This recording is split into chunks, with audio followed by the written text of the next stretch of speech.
Alright, Kult of Athena blade reviews. The Reaver, Devil's Edge Reaver seax, single edge blade, got a bone handle to it.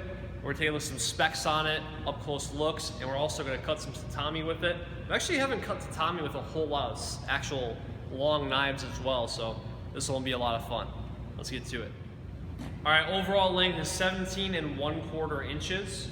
So we have a full size handle here. Blade length itself is 12 inches. So if you have a ruler, that's exactly what the length of this is. You have a full size blade. This is obviously more, especially for the length of it, a utility blade. I'm sure in like the olden times, like combatively, this could be used as self-defense blade. It's not something you would use in reverse grip. It's way too long. It becomes more of a liability to you. No matter how much you rotate your hips and shoulders, it becomes more of a liability. So this is in my opinion, a primarily forward grip blade. So the tip is out in front, you really have that for the thrust, and you also have that for the slash. The handle is actually my favorite part of it. Why? Because it's oval, so you have the knuckle lining, and actually the bone is not super slippery in this case. Some companies it is, in this case it is not. You have to be very careful because there's no finger choice, there's no finger guard here, so you can't let your hands slide up. You might have to wear some gloves, but if you have the proper training and you have sensitivity to your grip, then you can allow to have a full grip on this. Notice that it goes past the heel of the hand. You have this little bronze disc on here with a peen pommel, showing you this is a full tang blade. You have that full grip here.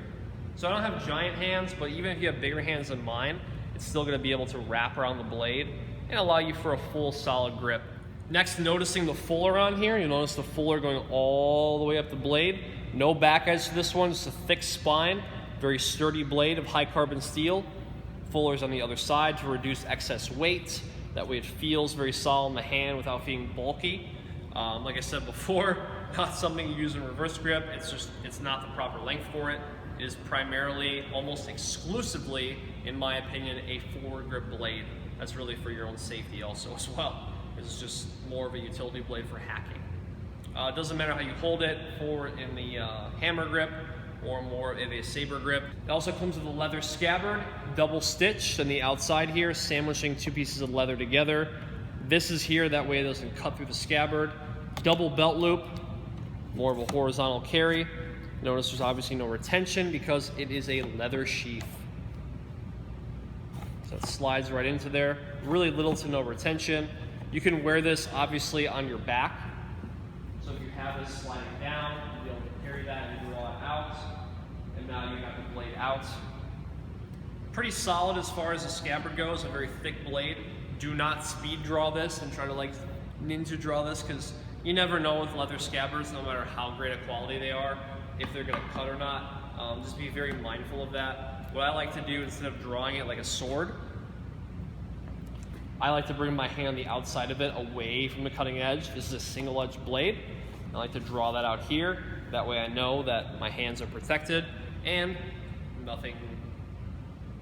injuries have happened. So that's very, very important. Once again, we slide that in, back edge slides in, my hand is out of the way of the cutting edge, and I'm able to slide that in there. The handle's bone, like I said before, little notches in here, a little bit of a design here. Also on the other side, you'll see it's a little bit distressed. That's just organic material. It's gonna happen.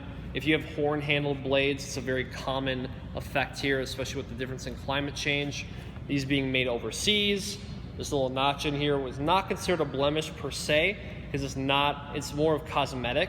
It's not necessarily something that would destroy the function of the blade. Now, if there's a big chip in it, of course, we're not gonna sell it to you unless it was for a blemished price, because, well, it might affect the blade. But in this case, it does not. It's more of just a cosmetic thing. All right, the point of balance on this blade is 2 1/8 inches. So we'll see as we can set this up. It'll be pretty close to the guard. Always be very careful if you choose to do this. I would recommend not doing it. Just let me do it, because I get paid for it. So see, really close to the guard, like I said before, more of a thrusting blade. It's a utility knife, and it can be used for, in the old context, the old historical way of looking at it, as a self-defense tool. In this place, you might use this for a little bit of chopping and a little bit of cut testing that we're going to do in just a moment here. All right, so let's do some close-up looks of the blade in the scabbard, and then finally outside the scabbard.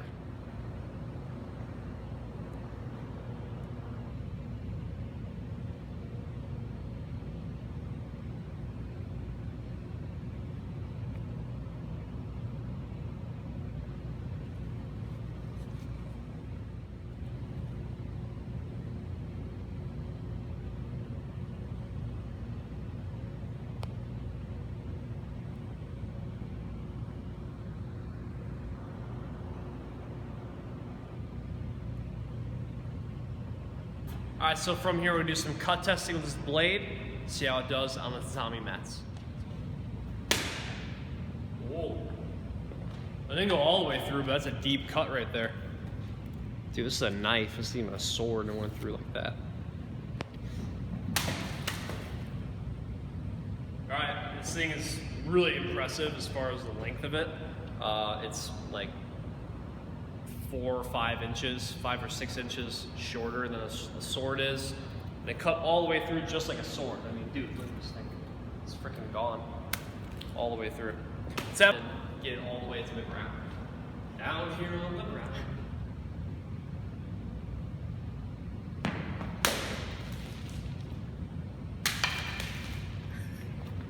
I feel like you need to serve rice on it now. Look at that. Hanging by a thread.